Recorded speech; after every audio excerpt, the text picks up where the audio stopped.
You're giving me like big duck energy right now. Yeah.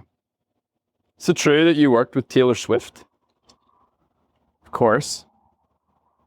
Is it true that you became famous in New York for your beard? No doubt.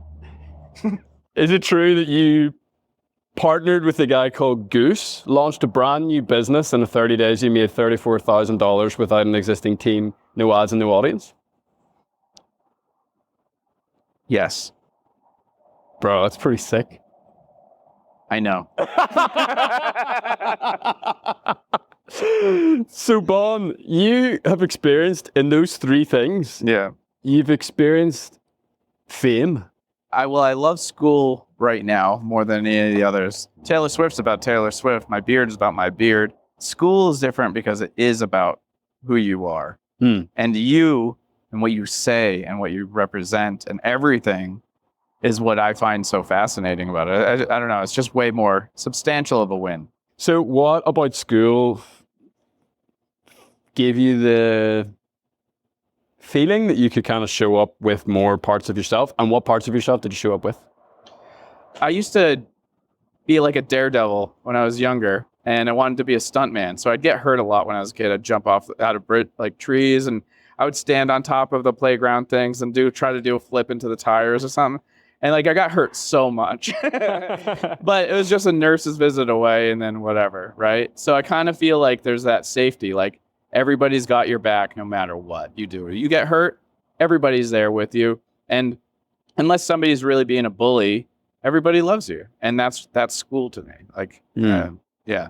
Yeah, and like not only is it okay to fail, but failure's actually like promoted. It's like part of the platform. Mm-hmm. It's like you have to fail in order to figure out like what the next thing is. Oh, hell yeah. I mean, I don't feel like waiting to do anything of any success or failure is even a part of like any of the directions I go ever. Yeah. So what was your experience like actually doing the games? Because I don't think like you're part of a very, very small group of people on the planet who have won the games. Yeah. And so your lived experience of the last 2 months is like a new phenomenon. Yeah. And I would love to talk about that, like the energy, the chaos, the carnage that goes into actually competing in those months. What was your 31-day period like? I remember so many nights in a row that it was 4 hours of sleep every night and chaos. And I've never pushed myself really so hard. I never felt so motivated that I didn't have to stop or feel like I want to. I just was like, I could use a break, but I'm just going to keep going. That was really, really powerful part of it. And that's not to be played down by wonderful words of saying if that felt shared. Like there was also this other real reality to it as well. Yeah, so that's kind of where I was looking to go. Yeah, it was really fucking hard. And I get really anxious when I get pushed. Mm-hmm. Almost like I break. I start to split apart. Well, like splinter apart is more accurate. It's like even needly or like I'm just like, I don't even like myself. And I just saw really, really disgusting behavior. Not like I did anything. I just didn't like how I was frazzled or whatever, or I didn't know how to handle stuff. And dealing with my girlfriend, like as like, was I being like distant? Was I being nice? Like I didn't know how I was, and I didn't know what to expect or how to treat people, and then my family, and then I basically kind of abandoned the world in a lot of ways. Mm-hmm. And it was what was needed. There was a demand, and I hope that the demand was true because I didn't see anything else. Mm-hmm. It was like, no, this is what's asked of me. But then there's also that second guessing. I was like, was that? Or could I have gotten away with less? Did I make busy work? I'm not positive. And I still look back and go, I don't know what the hell happened. It was a whirlwind of chaos. And I broke and I bent so much. So dark, deeply did I push myself that I really, I don't know. I don't know, man. I lost myself a couple times. Have you pushed yourself like that before? Yeah. When I first went before the New York stuff, I pushed myself. I had 3 jobs. I barely slept. I just had that passion, that direction where I'm like, I think I'm just going to keep doing this. I was actually talking to Goose about this, where I just kept driving. I didn't know what I wanted. I didn't know exactly what it would come out with. I just kept going, and pushed for like a year and a half. And it was very, very similar. And then something came about it. And I remember that time I was driving to New York after I got this thing and so on. And I'm just first time like leaving the nest, right? Like I never really lived anywhere else. I kind of, but I'm driving away to New York from like Cape Cod. I'm like, huh. And I started crying and I was like, what the hell is going on? I thought I wanted this. I didn't know what was happening. And like, I'm not a crier. I'm emotional, but I just don't cry. And I'm like, what the fuck? And I was like, oh, this is tears of joy. And that was the first time I've ever experienced tears of joy. And this is what I feel is the same lead up to probably another set of that at some point. That's such a landmark moment that drives the rest of my life. So, what was it kind of like on a gut level that made you feel that you were willing to put that much effort into the games? You know, it's interesting you say gut level because I always go by my gut. I've always said like, oh, I just do whatever my gut says. And that's really a driver for me.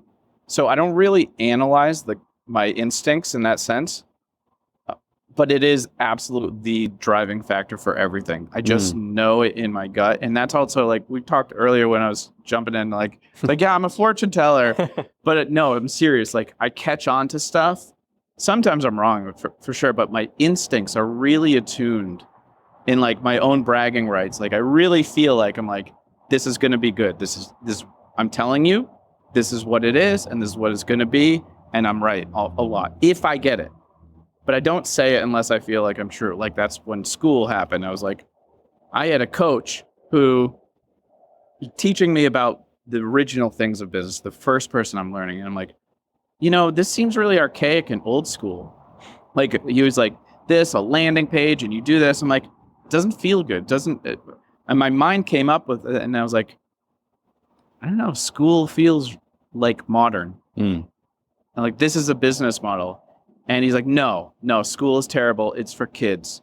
And like, I was like, well, no, it's good. He's like, yeah, it's just too simple. All that stuff. He's arguing it. I'm like, okay. And so I was like, you know what? You're the teacher. I'm just going to follow your thing. But I also did Skool on the side. And I just loved it. And his wasn't working. And then I was like, you know, fuck it. Whatever. We ended our coaching thing, which was great. But we ended it. And I keep going. Sure enough, he changed his whole platform, and now he's on Skool. Oh, crazy. Like, I told you, you sucker. The student becomes the teacher. Yeah, exactly. Yeah, so my instincts are really dialed in on a lot, and it's why I told Patrice, as you know, I just did the podcast with her, and I was like, podcasts is the new thing. Yeah. All anybody needs that I'm going to be doing, and I think anybody else should be really focusing on, is in the orders: Skool, podcasts. Bro, I guess those are two. I didn't know you actually believed that. Oh, yeah. We're going to have a good time the next few days. Dude. I got lots of stuff to talk to you about. Yeah, I went on for about a half an hour about this with her. So you want me to go into it? Yeah, let's go. All right, so how it started was I'm talking to my friend Eric Van Holds, beard brand owner, and I helped build beard brand YouTube, and I think they're at 3 million now. So I helped that YouTube in the beginning and so on. Been YouTube all along. And he's been YouTube and everything. And lately I stopped making videos for him, whatever. And he's like, I'm talking to him like, yeah, YouTube just feels dumb. He's like, yeah, it's kind of whatever. And you know how everybody's been quitting YouTube, like whatever. And I'm like, yeah, to be honest, I think YouTube's dead. And he goes, yeah, I know, we're leaving it. Whoa. And oops, I don't know if that's whatever. But yeah, so he's like, yeah, we're going to be wrapping it up soon. He's like, the payment and all this, it doesn't really make sense. We'll do YouTube ads. That's good. But he's like, our stuff comes from everywhere else. It's like so many other places. And I was like, yeah, good, because I'm not doing it. I do it for kicks now. It's just for like fun. Yeah. And or to host something, right? Like it's different function. And then I was talking to him. I was like, yeah, so that's dumb. And then, of course, Instagram is crap. Like, what garbage platform. And when I use it, I don't like it. TikTok is just not for me. And I'm like, all I do is listen to audiobooks and podcasts. And then I was like, I was like, podcast. Yeah. And I thought about it. And I've done them before, but I just didn't like how you don't get that interaction the same way, like that return. And then I realized, wow, that's actually what makes it so much more powerful, because that there's not going to be competition, and it's not for the competition. It's for the idea that a podcast hits the audience and people listen the way I wanted them to on YouTube and how I want them to show up on Instagram or whatever. They listen to the whole thing. Yep. It's hard to get into. A lot of people can't stand the heat of it. It's difficult, but the number one thing is what's actually happening. I can take cool photos of me looking whatever cool by the pool in a palm tree. That's not really rewarding. I'm not really proud of it in the same sense of having a good conversation and getting to know somebody. And like, it can have like one person talking as primary thing, but I want that just to be able to talk to the people I know and then share that awesome conversation that most people don't get to have. Yeah. And then also just people love talking. I've been having such a good time just talking just now. It's like, please ask me questions. I've been dying to talk. My ego loves it. It's great. So this is amazing, like the synchronicity of all this. And this is not obviously where this conversation is going to go, but let's just lean into it. So like, I was a podcaster that was missing one piece of the puzzle. And that piece of the puzzle was a community platform like Skool. Because I agree with you, like the platforms, as we think about them, like YouTube and Instagram, they're just so chaotic. And I think like what I was always looking for is that Seth Godin type of tribe-orientated way of doing business, where it's like, these are my people, exactly these people. I want to serve them. I want to pour my heart, my soul into them.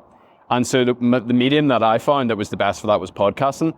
But I always struggled to connect the audience, and Skool is the way where you can now connect those two things together. And I actually think, and like we can talk more about this kind of off camera, but like I think that every Skool community owner should have a podcast, because it is a very, very powerful way and a very it's a light lift for the community owner to sit down for an hour and do a podcast and then share that conversation. You can do it in person, you can do it remotely, but you can serve the needs of the community by the questions that you ask and the people that you get on the show. And you can live stream it, so you fill up the Skool calendar.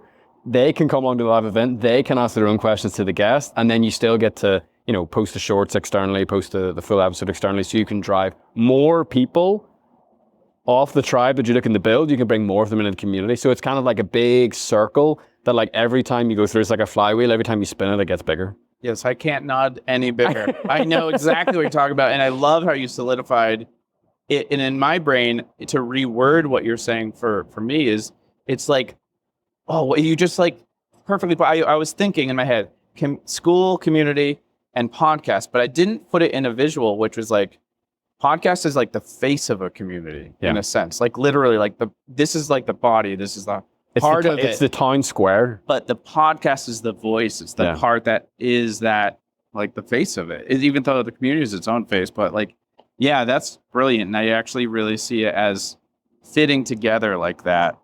Oh, that's really brilliant. And I agree fully. And I'm like, yes, that's exactly, because that theory is all that anybody needs. And I love like just being super minimalist, essential, like do these things good and it will fulfill everything. Yeah. Like you don't need any more than that. And it all comes down to like, does it serve the community? Right. And like, if once you have that as your filter, it's like, oh, who should I get on the podcast? What? And there's like 100 names. It's like, you literally go through, it's like, does this person serve the community? Does this person serve the community? So that's how you filter your guests. And then when you get to your questions, it's like, oh, you write like, all your list of questions. You're like, does this question serve the community? Does this question serve the community? And so you can just align everything like very, very powerfully, where like everybody wins and you're serving a specific group of people with the exact things that they want help with And they're part of the conversation because they're there live with you as well. Yeah, it's very effortless if you have that. If you have something to aim at instead of just like hoping that you. Yeah, absolutely. So I really love what you said about how something feels is very important. So you guys are doing web design and funnels, stuff that's like typically and importantly very numbers orientated and like spreadsheets and just like data. Yeah. Tell me a little bit more about like looking at a landing page, be like, nah, it doesn't feel right. Yeah. So I am naturally analytical. So my brother's an artist, I'm a designer. And if you think about it those ways, what the difference to me is the artist tends to feel and a designer crafts.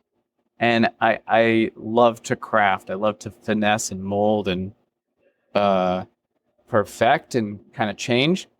So I tend to be very analytical by nature. And that is actually a superpower. That's maybe why my instincts are like, this is going to be good. Subconsciously, I've done the data. Yeah. And the feel part is the part that I've always strived to get more of because I idolized my brother growing up. He's 2 years older than me. So he was the artist he created and I mold. And that's kind of a lot of times with Goose, right? He's like a little more of an artist and I'm more of a designer and crafter. So when I speak on this idea of like what feels, that's because I've moved on and I've had enough work under my belt to go, all that crap doesn't matter. It doesn't matter what the bit rate is. Doesn't matter what pixel perfect, what bit, like whatever.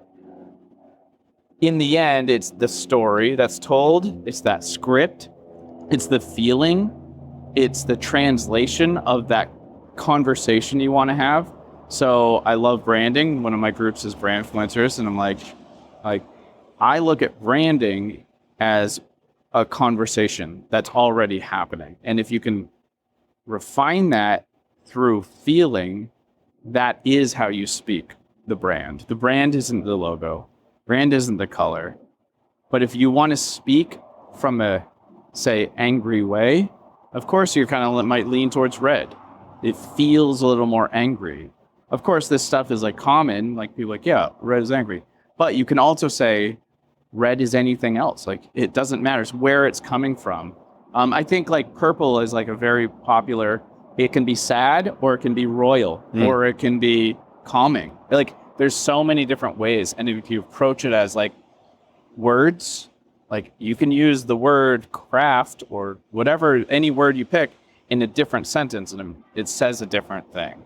So when I approach feeling, it's still analytical like that. Like I've hyper-focused and broke it down. But I'm like, if I strip away everything to get to the root story, the cause of what am I trying to say, that's when I go into my instincts. And I go through the data and then I throw it out. So I actually use the analogy, it's like a sponge. You jam it into the sink and you soak up all this crap and then you wring it out, then you can wipe the counters. Wow. So it's like you sometimes got to go wicked deep into it and then throw out the crap. Dude. So I love that. Thanks. Yeah. Because like you've articulated to me my view on like prepping for podcasts is I'll go like super deep into like technical details, but then it's like the classic, like you rip the piece of paper up before the interview because you actually want to still be open enough to allow the intuition to take you where it maybe should take you. Yeah. That Maya Angelou quote, I've never really thought about it from a business perspective where people won't always remember what you say to them, but they'll always remember how you make them feel. Yeah. I never would have thought about that from a school community perspective or a landing page perspective or like a podcast perspective. Right. Yeah. I think that came down to, there's so much to go into on that, like in like a serious way. But I actually have had a conversation like this with Goose where Goose is very much goes against the grain. And I'm very much, I do whatever the fuck I want. Right? How is that different? They're different in the sense Goose is intentionally swimming upstream and you're just like, I go whatever direction I want to go. Exactly. Okay, if you really look closely, you will follow that thread as a descriptor for kind of everything. So you take anything he says or does, it's very much against the grain and very anti a lot almost like even punk rockish, right? And that's loud. It's in your face and so on. But me, sometimes I'm there in your face. Most of the time, not. We've mentioned that some introversion. It's because I just do whatever the fuck I want, and I don't care. So people like they've always been like, "How do you not care about haters and stuff like that?" I'm like, "Well, I just don't care one way or the other." And like at first, I had like some like really bad haters and like all these people say terrible shit. And then people started praising me and I was like, both of those are affecting me. So no, fuck it. I'm going to throw them both out. Yeah. And then I never cared again. Like it was really important to I just do whatever I want. And I don't care about anybody. And I don't mean that as like, I don't care what anybody says. Of course things affect me. I'm not being like ultra cool dude. Yeah. I just mean it in the sense of like, if I can communicate that you have to throw out the good with the bad, or you have to throw out the good too to throw out the bad, and then you're free. So freedom is my ultimate goal in everything. I'm like, whatever I want to do whatever I want to do. Mm-hmm. That's why I have a hard time with routines or commitments and stuff like that. But back to school and everything, that approach is like, everybody's being dry and boring as shit. It's like, what are you doing? Why are you being weird? Like, just do whatever the fuck you want. What are you worried about? And we've talked about certain people. And they're like, they're great. What are they doing on here being weird and like boring? Like they're not boring. Yeah. But they're fitting into a mold instead of creating a new one. I don't know. It's just strange how people are. Yeah. And it really, I think deeply about it, to be honest. Like it's good. No, you can tell like my granny has a quote. She says, "Deep waters run quiet." Ah, I like that. And I kind of like, really when I first like interact with you, I kind of like, I don't know, like the echo of that quote was kind of there. I was like, oh yeah. I really like that. That's bomb. Yeah. That makes a lot of sense. Yeah. I think like Max Pearson said something really interesting recently where like, so Max Pearson like won the first Skool Games, mm-hmm. Swedish entrepreneur. He used to run like a really big agency and was killing it, you know, like very successful, and he hated it. And one of the things that he loves so much about Skool and the Skool business model of the monthly recurring revenue, low ticket in terms of like under 1K per month. He loves it because of the freedom that it brings into his life. Because he can wake up and he can be like, I'm going to record a YouTube video. And the next day, I'm going to like just focus on like designing a new course. It's like, it's not like I have to like, you know, from 10 till 11 is my client calls. And from 3 until 4 is my sales calls. It's like, it brings total freedom to his schedule, but anchors it into an asset that means that actually his business can still grow and make more money and change him and his family and his team's life. Yeah, and I feel like usually what happens is the most successful people that are considerate and have like a very good observing ego eventually end up here, which is like they're beyond the cars, they're beyond the materials, they're beyond the success, and now they just want to hang out with good people and have a good life. You hear Naval actually even mention it once before. He's like, I want a life where I have nothing scheduled ever. He's like, I just want to wake up, do whatever I want. He's like, that's what I want every day. Mm. And I'm the same. I'm like, I want that freedom, and I want the freedom to be able to schedule if I want. Yes. It doesn't matter. I just don't want to have to do anything. I hate being told what to do. And yeah, so Max saying that, I'm assuming Sam would probably be like that as well, because it's the same kind of mindset where he's like, I'm done. I got success. He's built the building thing, which is probably the passion. But his day to day, he probably just wants to do it however he wants. Yeah. And he probably is a little more analytical. He's like, 9, you know, who knows? But yeah, I just see that common pattern. I think even other people, like other YouTubers, I forget names for now, but yeah, I hear the same kind of thing. Like, yeah. That's the goal. After all the success and everything, I think people want freedom above everything. But I think you need the right business model, because if you live the undisciplined, free flow, do whatever I want as like an early stage entrepreneur and you don't have the right business model, then you're just nothing's going to work. So, okay. So I agree. And then my part of going, wait, no. I strongly believe you can always do whatever you want. Yes. And I always just say there's a way. So I just think you just got to care enough to be like, how do I do this? Like, Tim Ferriss quote where he's like, what would it look like if? Yes. So if I was a landscaper, which is a very routine thing, there's weather, there's clients, there's mornings, Like, and you go, well, what would it look like if I didn't have a schedule? Well, you'd have to delegate a lot of it and do it to every employees. And then you would eventually not have one if you wanted. Yeah. So I always feel like there's always a way. And because I love efficiency and cleanliness and minimalism, essentialism, all that crap, that's usually the heart of where things go. If you just get rid of all the crap. Well, like you're the one that invoked the name of Naval Ravikant. And like his big thing is like, there's two types of people in the world, leveraged and unleveraged. And he says the only, like the two best types of leverage that exist today are media and code. So things that can be replicated like infinitely. Like this podcast could be listened to by 10 people or 10 million people, and the effort that we've put in is the same. And so the reason why I'm like drilling down on this whole like business model thing is because like when you exist in the normal world and like you, like my first job was a waiter, like most people. And I think I was being paid like $4.50 an hour. So it's like your time was connected to money. And like whenever you step into the entrepreneurial world, that's never, like Dan Sullivan is great on this. He says like you move from the time economy to the results economy. So it doesn't matter how many hours you put into something, you will be paid for the value you bring to the marketplace. And the reason why I think that Skool and the leverage of community and the leverage of designing something that can be consumed by lots and lots of people is amazing, because then you have total freedom. But it connects back to an asset that gets bigger the more work you put in. Yeah, like Max is almost as self-fulfilling. Yeah. And that's really impressive. And it's funny, you were saying that, and I actually remembered something, and I was thinking, so you've done so many podcasts, you start to see patterns. Some things that are instinctive at this point that you otherwise wouldn't have seen, and it kind of drives you forward to your new instincts. And I was thinking, oh, well, maybe that's why I'm always like, I just do whatever I want, because I've had like 40 jobs in my life. Right. Like you said, work at a restaurant. I'm like, oh, I've done that. Every job in a restaurant.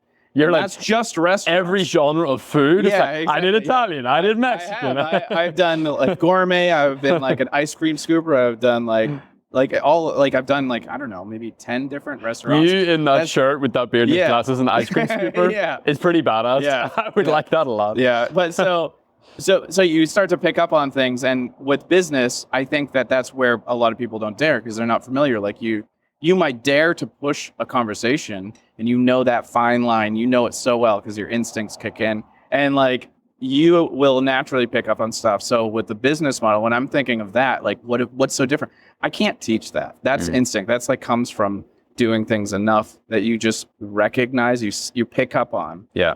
And I truly believe that anybody can do whatever the fuck they want. Yeah. Like I do. It's like, I got a great quote for you. Yeah. I hope you like this. Yeah. It says, once you see the way vaguely, you see it in all things. Yeah. Yeah. Yes. And I wrote that down recently after like 10 quotes, and I was like, bro, I gotta kill one of my 10 quotes to get that on there. Because I believe in that, like that pattern recognition that you're talking about, that intuition, I think is so powerful. But I think in my experience, you only get there through like an obscene amount of reps. Yeah. Oh, I agree. And I also really appreciate the fact that you say, I like it, but, and I love the word but lately. Side note, in a conversation, if you hear a but, it's like the first spark to being able to like, well, continue a conversation, or if it's a problem that somebody's coming to, being able to use it as like a indicator of where they want it or what they need help for. So that's like one of those weird instincts. I was like, oh, but what is that? And I kept seeing it. So if somebody's like, why don't you do this? They're like, yeah, that sounds good, but, and then you're like, you're about to say everything. You're literally about to say all the answers. But side note, because I appreciate it whenever. So whenever Goose says that sometimes your butt tingles, yes. Also on a semantic, linguistic level, now like the butt is tickling in the sentence, bro. Yeah. So I mean, I love being challenged too, because I also want everybody to be open-minded to like a new way. Yeah, that's another thing too. Yeah. So, that's cool. I can't express how deeply I appreciate like what you and Goose are doing. Not just because I'm like decked out in like all these cool, colorful things that you guys have done, but also I think like what you guys have brought to the platform is very powerful, and I'm really curious to see like where you go next. Well, you know, like I said in the beginning, it's more like where we go. Yeah. And that's really what it comes back to. It's not me. It's Goose, me, Ale, Angela. Have you worked like properly with a team before? Yeah. So all the 10 years I've worked with teams in all the production. So I was freelance. I wasn't staff. So sometimes independent, sometimes with a team, whatever. It depends on the job. What's this team like in comparison to like previous experiences of working with a team? Perfect. It's really perfect. I mean, the other ones are really good and perfect in their own ways, but this one's ideal. It's, well, when I think about like hopping on a call with Goose, it's just hopping on a call with Goose, but we just end up talking about sometimes, you know, our life, sometimes it's work most of the time, but it doesn't matter. It's the same. Like, we just love this crap. We're obsessed. It's just ideal. Yeah. And everybody else too. And Gail is amazing. And like, I don't know. And then the people too. Like every call, they're friggin' awesome. So yeah, where is it going to go? I don't know. I have no idea. But it's the same story that I was saying before, like with New York. Like, I have no idea. I'm just going to keep going. But we're going to keep going. Did I understand you correctly that you are kind of anticipating a Tears of Joy moment? Yeah. Like you feel like that's kind of on your horizon in the next couple of weeks? Yeah, I don't know. I don't know when. I don't know if it's months. I really don't know. But and it's not even like, oh, I have faith it'll happen. It's just kind of like, I kind of expect that'll be happening soon. And because you feel like you're embarking on like a new chapter of the journey. Yeah. And you're leaving stuff behind that you really are glad to be leaving behind. Yeah. So the other day, for example, a little more practical way to double down on that is like, so I was not getting a lot of work after COVID and this, and I struggled, and there's strikes in the post-production, and there wasn't happening. And then a friend of mine who was giving me work, he was like, "Hey, are you free for work?" I don't know, what was it, like 2-3 weeks ago? And I was like, I instantly was like, I don't do that anymore. Wow. But I was like, wait, hold, weird. I don't think I do that anymore. And I'm still kind of like, that's a shock for me. I was like, wait, do I not do freelance anymore? And I think that that's the case. And I'm still not allowing that to sink in yet, but I want to, but it's just not. It's just like trying. Crazy. But that's a weird moment where I was like, I don't think I do that anymore. This is my new job. And that's really fucking weird. Awesome. It's awesome. Final question. And I appreciate how I like the little topics we've kind of like dug into here. My brain is a little scattered. Sorry. I ramble too. No, man, I love it. What are you most looking forward to about the Hermosi Day tomorrow? And like, what do you want to get out of this Vegas experience? Is there like, you know, whenever like when people do ayahuasca, they come in with like an intention? Yeah. If you were to set an intention. I'm so sad at myself. I'm like kind of pissed because I don't have one. I'm like very much in the now with it. I just want to be there. I have no question prepared. Everybody, oh my God, the amount of people like, what question do you have for Alex? What kind of question are you going to ask Sam? I'm like, I don't know. I'll probably just be like, what's up? So that's as far as I've thought. Like, I really, and I'm kind of mad. I'm like, should I be doing that? But that's not how I work. I don't work in the future.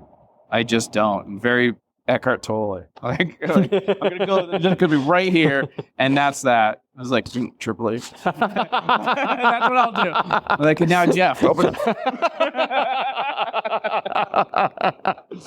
But yeah, it's weird. So I don't have any questions. I don't have plans. I'm just gonna do whatever comes. So that's awesome. Yeah. Appreciate you, dude. Yeah, same, dude. What were we doing? We were doing one recently, and someone was talking about how the customer's always right. Like, no, the customer's not always right. Like, da da da.